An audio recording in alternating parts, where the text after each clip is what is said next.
This is an assumption question. This last clause here is the conclusion of the argument. The missing link is between this information here that people with low functioning pancreas usually have poorer cardiac health than do people with average to high levels of pancreatic function. On the basis of this, the author has concluded that high pancreatic function helps in better cardiac health. See, in the process of reaching this conclusion that better pancreas lead to better heart condition, the author has definitely assumed what answer choice E says, that poor cardiac health does not result in a decrease in pancreatic function. Assuming this is very important to ensure that the author is not confusing cause with effect. The author is assuming that poor pancreas are leading to poor cardiac health, while it may be possible that poor cardiac health is leading to poor pancreatic function. So this assumption is a must in order to reach this conclusion here. Try negating it. This would become that poor cardiac health leads to decrease in pancreatic function. And when you put this information in the paragraph, the conclusion would be weakened because the causal connection would be reversed.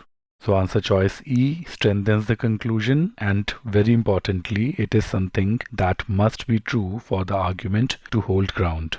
E is going to be the correct answer choice. And a very interesting observation here, pancreas is one of the few nouns in English language that end with an S and is still singular. Very often you will hear people referring to pancreas as something plural. I think in this video earlier, I said something like pancreas are, because intuitively this word sounds something plural, but it is something singular. Answer choice A kind of re-emphasizes the conclusion mentioned in the paragraph. Therefore, it strengthens the conclusion, but it is not something that must be true for the argument to hold ground.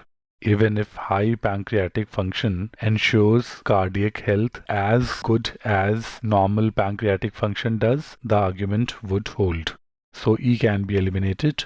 That irregular blood sugar is similar to poor cardiac health in its effects is just operational detail.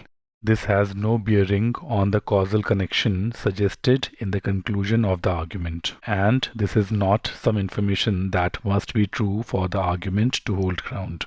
So this cannot be a valid assumption. Answer choice C is quite extreme in saying that those with high pancreatic function cannot develop poor cardiac health. Please be always careful when you see such extreme answer choices. They are very rarely an assumption. So high pancreatic function leads to better cardiac health, but one may suffer from poor cardiac health because of other reasons. So answer choice C should be eliminated. Answer choice D delves into treatment of blood sugar and the treatment of poor cardiac health.